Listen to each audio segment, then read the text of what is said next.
If you guys are looking to buy or sell any of your coins on FIFA 23 Ultimate Team, go ahead and check out u4gm.com for a reliable spot to do so using code ELYTE, ELYYT, for 5% off your order.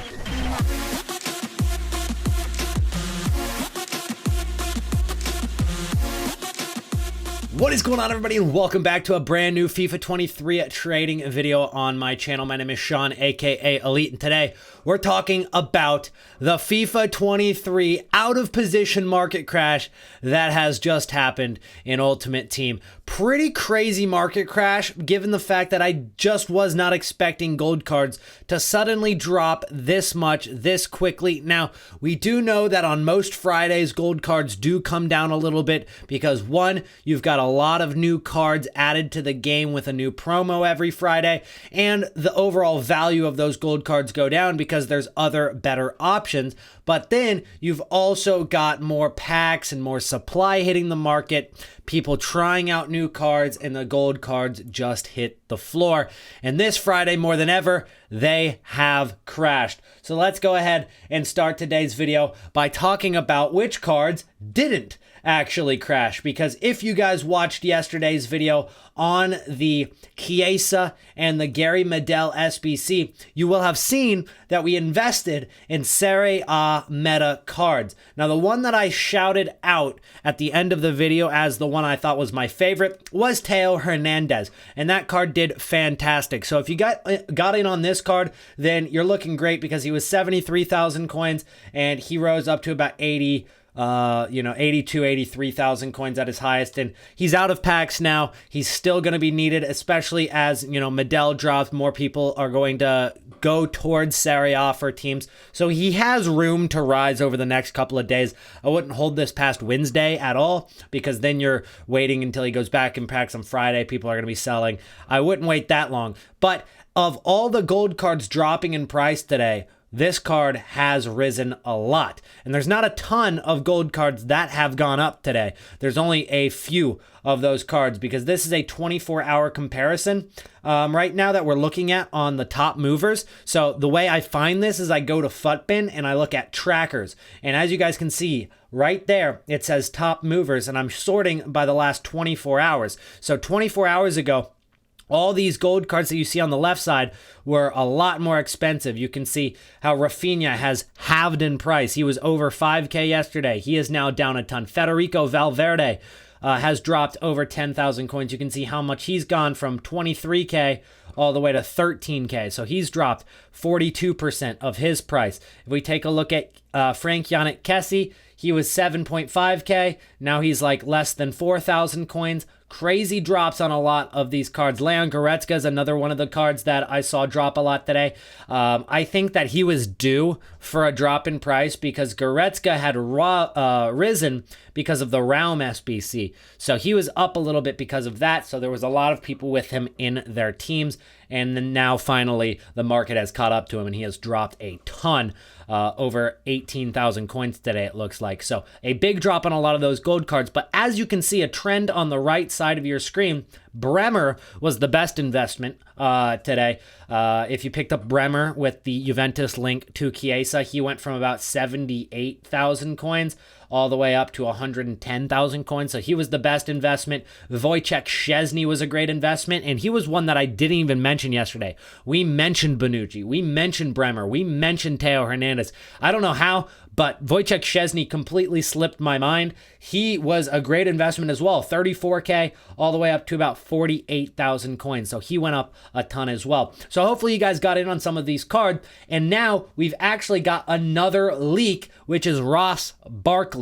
Ross Barkley is going to come to the out of positions promo as an SBC. And if you guys know anything about Ross Barkley, is that his gold card is absolutely trash, other than the fact that he's got 5-star, 4-star. 5-star weak foot, 4-star skill moves already on this card. He's getting 90 pace, 86 dribbling, 84 shooting. He's getting 85 passing and 79 physicality along with the 5-star weak foot and 4-star skills. It won't be a terrible card, especially if they price it low enough. I think some people will do it. The only thing is, I've taken a look by going to the squad builder over on Futbin.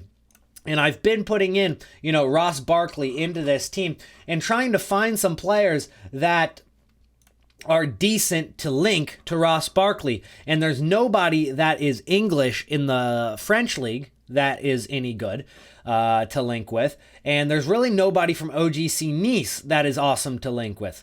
You've got a lot of, average non-rare gold cards, but that's just about it. The only way you'd get Ross Barkley in the team is if you went with a full Ligue 1 team, or you got enough English players in the team to get him chemistry. So overall, there's nothing specific that I can find that is going to help us out with this Ross Barkley investment. I just don't know if complement link investing is going to be awesome for him. There might be a few English cards like the informed Jude Bellingham that we see in the current team of the week, and other English guys like Calvin Phillips, as you guys saw, maybe Phil Foden, where they rise a little bit, but I just don't know if the profit is going to be worth putting that many coins into them, because as opposed to the Chiesa, who has a lot of really good direct links that we knew were going to be really meta and really easy to get him into people's teams, I just don't see the same thing with Ross Barkley. So I'm not sure if there's going to be any Bremers or Teo Hernandez kind of cards that are going to work out for us in that investment for Ross Barkley. But I thought I would throw him out there. If you guys can think of any, you don't have to comment them down below. Go for it. Try out the complement link investment and see if it does work, because if they price that Ross Barkley cheap enough and everybody goes out and does it, there will be cards that move for sure. It's just about finding which ones. So with that being said, we're seeing a huge market crash on Fridays now. And every single time we get to Friday and all of these gold cards continue to go down, it really just proves to us that we need to stay away from gold cards going into Fridays. There's no reason to be holding those cards anymore. There's no reason to be going into Weekend League with your team already built pre-Friday. So if you use a team for the qualifiers, I would say sell those cards on Wednesday or Thursday and then go ahead and reinvest in those cards on Friday. For my example, I sold in Nkunku before Friday because I knew he was up in price a lot. The Realm SBC that we did here at left back was obviously a big factor to it. So I sold the Nkunku yesterday when he was still up in price. It might not have been his peak. I did sell him for like 71,000 coins. I think he hit 75 at some point.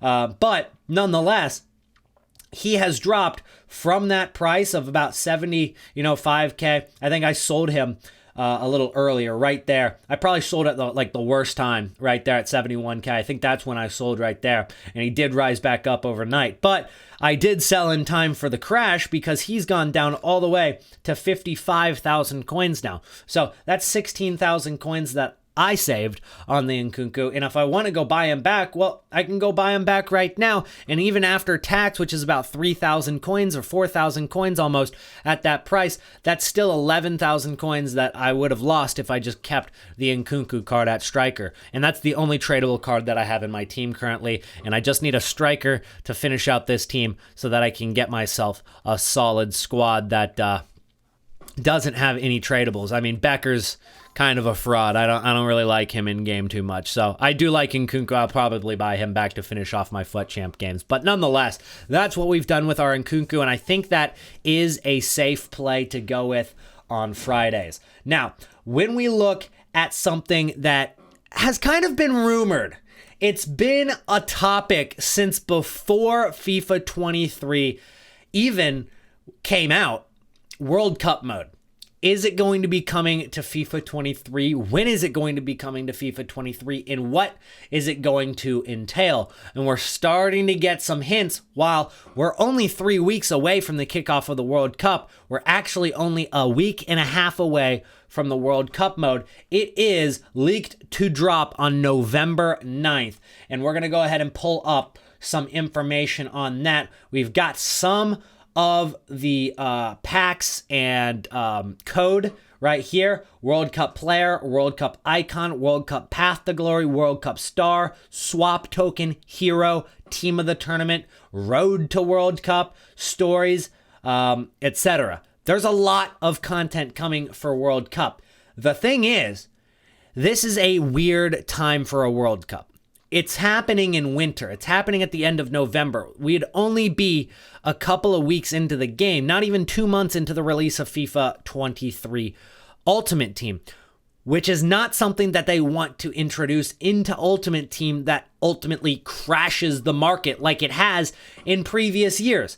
We've seen in FIFA 14 when they introduced World Cup mode, there was a little bit of a market crash, although it wasn't as in depth, and there wasn't as many cards to sell in FIFA 14. But in FIFA 18, especially the more recent World Cup, when World Cup mode dropped, there were certain informs that went for 80, 90,000 coins. And then when World Cup mode dropped, they didn't sell at 10,500 coins. That's the level of market crash that the World Cup mode has brought in the past. It was probably the biggest market crash we've ever seen in the history of FIFA Ultimate Team was the FIFA 18 World Cup mode release.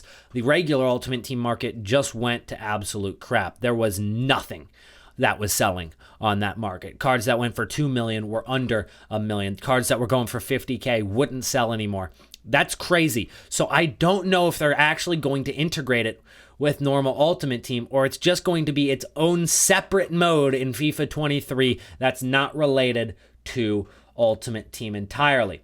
Now, some of these cards, though, when you see Swap Token, when you see Path to Glory, that is definitely Ultimate Team stuff. I just don't know if the Ultimate or the World Cup mode is going to be in Ultimate Team. This stuff should be an Ultimate Team. So there will still be Ultimate Team content for World Cup mode, which there has to be. It would only make sense. But I just don't know if the World Cup mode itself is going to be Ultimate Team based like it has been in the past. Now, with the packs being modified, we're getting new code for an 85 plus Team of the Week player pack. This is going from week 1 to week 6, which it is currently, which means that this pack is probably going to come out sometime this week.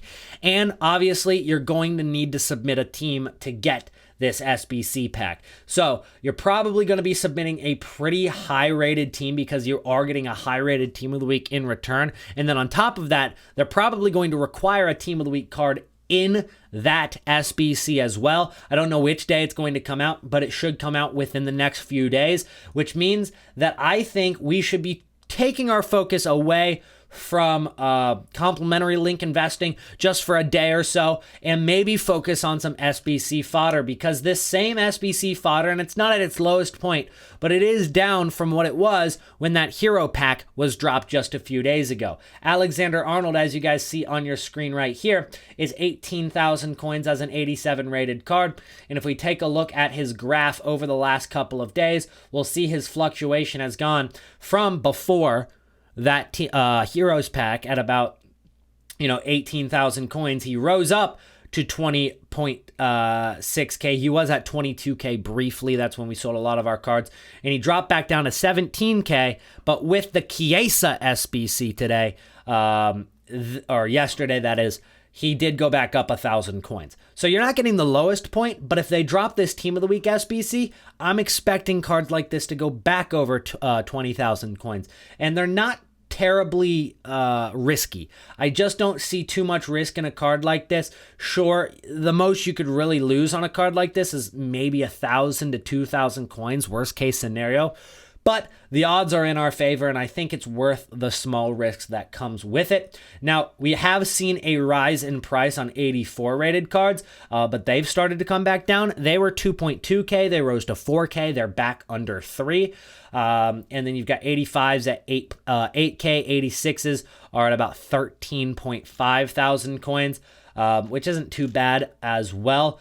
88 rateds are only 23K. Some of that higher rated fodder is coming down. I think with the market crash today and with the supply, we are seeing a little bit of a drop in price on some of the higher rated fodder, because as you can see, those cards were up at about 27 to 28,000 coins, and now they're all the way down at 23,000 coins. That's a big difference, and it doesn't take a lot for these cards to go back up to 28,000 coins. And after tax, you're still looking at least 3.5 to 4,000 coins profit once they reach back up there. And I'm not saying if they reach back up there, because I know they will reach back up there, whether it comes from this Team of the Week SBC or it comes from the next SBC that gives you like a party bag, whatever it is. it's going to go back up to 28K. You might have to wait a few days. You might have to wait a week, but it'll get back up there. So what I would say is go in on these cards, try to get them on bid, save the extra coins that you might lose on tax and get those cards on bid instead. Because if you're covering yourself with tax already and they rise 500 coins, boom, that's 500 coin profit immediately. You'll take that all day. So that's what I would say is the safest investment right now. It's pretty simple. It's pretty straightforward, but it's definitely the truth. SBC fodder can be a very reliable source for coins throughout the year, and I'd say stick with it. Find the low point, find the high point on those cards, and continue to work with their fluctuation on those kind of cards and make yourself some easy profit like we did earlier this week with that hero pack. Let's see what this Isaac Torre is going with, or going for with a Hunter. 22,500. I think I can get more. 23. 22,750. All right, so I'll list that card for 22,750. Those other cards should probably sell rather quickly. Are they already sold?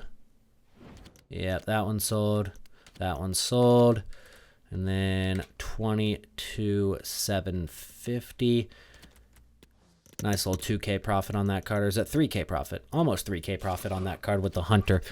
Hunter chemistry style trading. It's not dead. It's not dead. It'll always be alive. It'll always be alive. So yeah, guys, go ahead and try to get in on some of that SBC fodder. Make yourself some profit, and I'll see you guys in tomorrow's video. If you made it to the end of today's video, though, do not forget to drop a like on the video, subscribe to the channel if you are new, and comment the secret comment of the day, which is Torre. Isaac Torre, the 6'8", lengthy beast who's been making me coins today.